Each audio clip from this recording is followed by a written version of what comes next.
بسم اللہ الرحمن الرحیم۔ اب آپ عبد الرحمن سے خبریں سنیے۔ سب سے پہلے اہم خبروں پر ایک نظر۔ کل جماعتی حریت کانفرنس کی آزاد جموں کشمیر شاخ کے ایک وفد نے ملیشیا میں اسلامی تنظیموں کی مشاورتی کونسل کے صدر محمد اعظمی عبدالحمید کو مقبوضہ جموں کشمیر میں انسانی حقوق کی موجودہ صورتحال کے بارے میں آگاہ کیا۔ غیر قانونی طور پر بھارت کے زیر قبضہ جموں کشمیر میں پیپلز ڈیموکریٹک پارٹی ریاستی اسمبلی میں ایک بل پیش کرے گی جس میں مسلم اکثریتی علاقے میں شراب پر مکمل پابندی کا مطالبہ کیا جائے گا۔ ٹرانسپیرنسی انٹرنیشنل کی طرف سے جاری کردہ ایک تازہ رپورٹ کے مطابق بھارت 2024 کے کرپشن پرسیپشن انڈیکس میں 180 ممالک میں سے 96 نمبر پر آ گیا ہے، کیونکہ اس کا مجموعی سکور 1 پوائنٹ گر کر 38 ہو گیا ہے۔ قطر کے دارالحکومت دوحہ میں منعقدہ ایک تقریب میں کشمیری کمیونٹی کے افراد کی بڑی تعداد نے شرکت کی، جس میں مقبوضہ جموں کشمیر میں جاری صورتحال، مودی حکومت کے ایجنڈے اور کشمیر کاز کے تئیں اجتماعی ذمہ داریوں پر توجہ مرکوز کی گئی۔ Jammu Kashmir democratic freedom party کے قائم مقام چیئرمین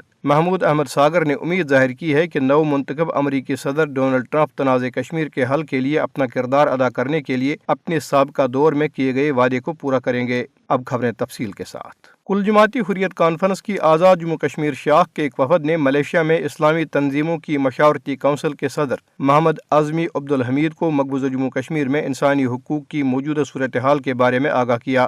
حریت رہنما الطاف حسین وانی کے زیر قیادت وفد میں ایڈوکیٹ پرویز احمد، شمیم شال، سید فیض نگج بندی اور شیخ عبدالمتین شامل تھے۔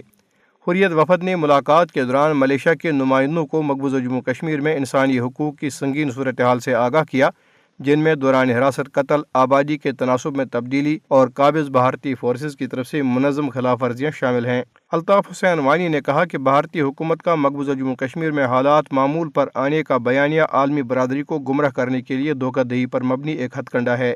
وفد نے اعظمی کو مقبوضہ جموں کشمیر کی مسلم شناخت کو مٹانے کے لیے مندروں کی تعمیر اور علاقے میں ہندوتوا کے ایجنڈے کو مسلط کرنے کی بھارتی حکومت کی کوششوں کے بارے میں بھی بتایا۔ ملیشیا کے وفد نے مقبوضہ جموں کشمیر میں انسانی حقوق کی مسلسل خلاف ورزیوں، بھارت کی طرف سے مسلط کی جانے والی آبادیاتی تبدیلیوں اور علاقے کی مسلم اکثریتی شناخت کو تبدیل کرنے کی منظم کوششوں پر شدید تشویش کا اظہار کیا۔ انہوں نے قومی اور بین الاقوامی فورمز پر کشمیریوں کی حالت زار کے بارے میں شعور اجاگر کرنے کے عزم کا بھی اعادہ کیا۔ غیر قانونی طور پر بھارت کے زیر قبضہ جموں کشمیر میں پیپلز ڈیموکریٹک پارٹی ریاستی اسمبلی میں ایک بل پیش کرے گی جس میں مسلم اکثریتی علاقے میں شراب پر مکمل پابندی کا مطالبہ کیا جائے گا۔ بل کپواڑہ کے رکن اسمبلی فیاض احمد پیش کریں گے۔ بل میں مقبوضہ علاقے میں الکوحل کے مشروبات کی تشہیر، خرید فروخت، استعمال اور تیاری پر مکمل پابندی کی تجویز پیش کی گئی ہے۔ یہ بل مقبوضہ جموں کشمیر کے اسمبلی کے آئندہ بجٹ اجلاس میں پیش کیا جائے گا۔ بل میں خلاف ورزی پر قید اور جرمانے کے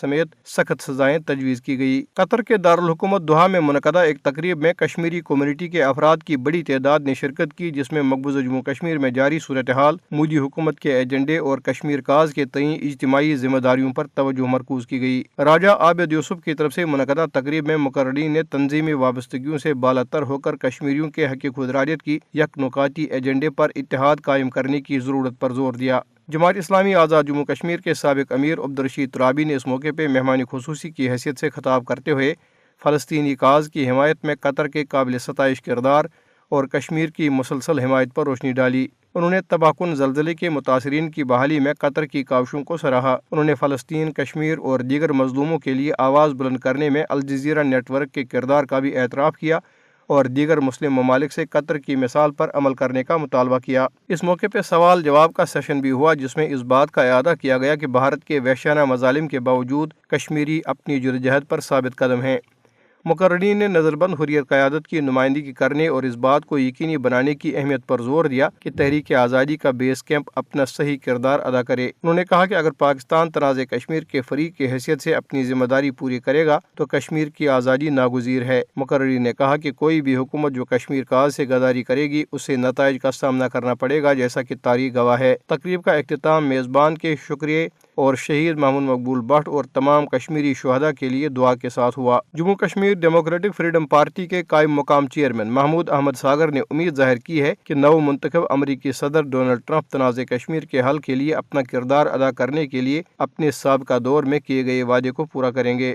محمود احمد ساگر نے امریکی صدر کے نام ایک خط میں امید ظاہر کی ہے کہ ٹرمپ کی نئی انتظامیہ تنازعات بالخصوص تنازع کشمیر کے حل کو ترجیح دے گی۔ خط میں محمود احمد ساگر نے بتایا ہے کہ کس طرح دیرینہ تنازع کشمیر کئی دہائیوں سے بدامنی، انسانی حقوق کی خلاف ورزیوں اور مقبوضہ جموں کشمیر میں بھاری تعداد میں فوج کی تعیناتی کا باعث بنا ہے۔ انہوں نے ماضی میں ڈونلڈ ٹرمپ کی ثالثی کی پیشکش کا جس کا کشمیری عوام نے خیر مقدم کیا لیکن بھارت نے اسے مسترد کیا، حوالہ دیتے ہوئے تنازع کشمیر کے حل کے لیے امریکہ سے مداخلت کی درخواست کی۔ خط میں کہا گیا ہے کہ امریکہ نے اقوام متحدہ کی تاریخی قرارداد کے شریک اسپانسر کے طور پر اہم کردار ادا کیا ہے، جس میں جموں کشمیر کے لوگوں کے حق خودارادیت کی ضمانت دی گئی ہے۔ اس لیے ہم امید کرتے ہیں کہ آپ کی متحرک قیادت میں نئی انتظامیہ طویل عرصے سے جاری عالمی تنازعات، خاص طور پر مسئلہ کشمیر کو حل کرانے کو ترجیح دے گی، جو خطے میں بدامنی اور انسانی حقوق کی خلاف ورزیوں کی بنیادی وجہ ہے۔ بھارت میں حکمران بھارتیہ جنتا پارٹی کی جابرانہ پالیسیوں اور متنازع قانون سازی نے ملک کے کئی حصوں میں حقیقی آزادی اور علیحدگی کی تحریکوں کو جنم دیا ہے۔ سیاسی تجزیہ کار مقبوضہ جموں کشمیر میں تحریک آزادی، نکسلیوں کی بغاوت اور منی پور کے بحران سمیت تنازعات سے نمٹنے کے مودی حکومت کے طرز عمل پر سخت تنقید کر رہے ہیں۔ ناگالینڈ میں بھی کشیدگی بڑھ رہی ہے، جہاں ناگا علیحدگی پسند حکومت کی طرف سے 2015 کے فریم ورک معاہدے کی خلاف ورزی پر مسلح مزاحمت کی دھمکی دے رہے ہیں۔ مودی حکومت چھتیس گڑھ، جھارکھنڈ اور اڈیشہ میں نکسلی تحریک کو ریاستی جبر سے دبانے کی کوشش کر رہی ہے۔